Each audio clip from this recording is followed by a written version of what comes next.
If you want to speak English fluently without getting into the grammar, provided that you are not a native speaker, then let me tell you, it's not an easy peasy task for anyone to do so.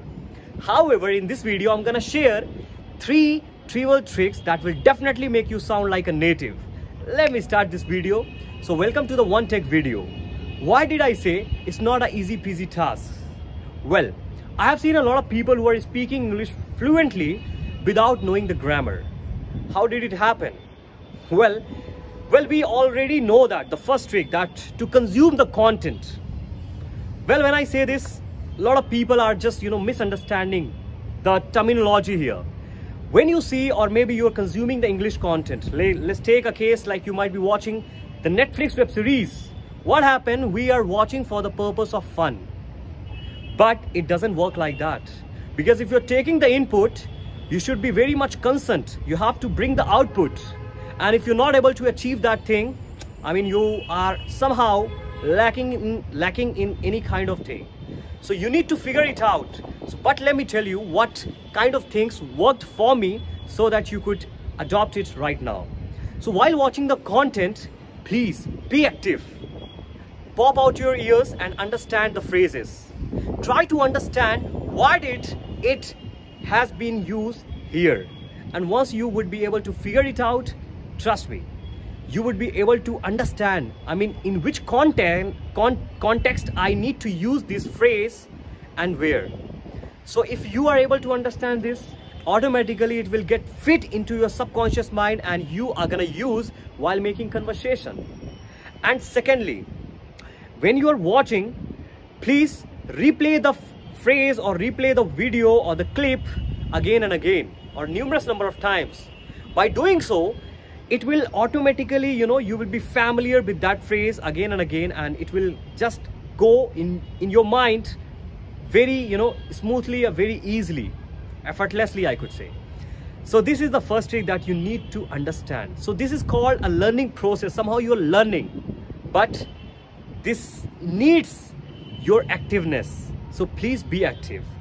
And the second point is all about, inner execution. What is the meaning of this inner execution? Well, speak English in mind. So whenever you get the chance to speak English, like whenever you might be doing any kind of, normal things in your life, please grab the time and try to speak in English. Inside your mind, when you will be trying to speak English, automatically your mind will be shaped in that way. So while making conversation, you won't feel any difficulty. So this is the second style that you can do. But let me honest to you, truthfully speaking, I have been doing this a lot, but trust me, it's not a cakewalk for anyone. You gotta put your efforts every single time, but especially in the beginning time. You will feel demotivated if you're not gonna be changing the, if you won't be able to change that kind of translation into your own native, like in English language. So it's gonna become a very tough, but make sure this is only the way to go with this. And the last but not the least, which is called outer execution. Now, why did I say this as outer execution? Well, this is only the output that people are going to figure it out, whether you are actually able to speak English or not. So whatever you might be doing, we are consuming the content, you might be observing the people around your ambience. You need to understand, if you want to be able to make the communication with someone, there's no meaning of all this. There's no meaning of learning, consuming the content. And a lot of people are watching the content, are observing, but still they are not able to make it out. And that's the reason I'm saying you need to, while learning all those kind of things, you need to make it practical. You have to speak it with your friends, with your relatives, with your anyone, but you gotta do that. That's a must condition. And please try to understand whatever the phrases that you have gone through. You need to take the screenshot if you are being lethargic, or maybe you can write somewhere so that you could understand, maybe you that will get skipped from your mind. So you have to get that notes again and just make yourself familiar with that phrase again.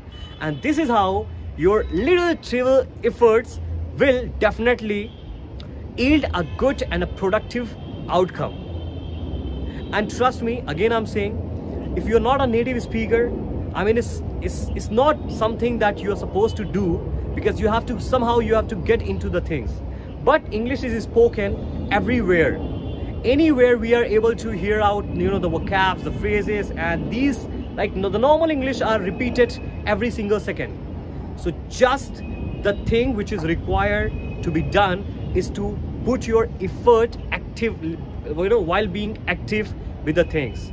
So consume English content with activeness and try to execute in the practical way. That's only the way, and I believe that you can definitely make it. But trust me, it needs a lot of time. You can't be fluent within one day, because until and unless you are not familiar with the vocabs, with the phrases, with the idioms, with the grammar, because somehow if you might make mistake, if you might change the article or anything, it won't sound natural. So the last piece of advice for you, that if you have the time, please learn English, means understand the grammar. And I hope I made it clear, but you need to work on your communication. That's a must condition. So with this, I'm gonna signing off this video, and I hope you understood the logic behind getting not into the grammar, but how you can shape your communication. So I'm gonna see you on the next video. Till the time, speak fluently, learn the grammar if you have the time, and still if you want to have the time, go with the things that I said in this video. Thank you so much. Bye bye.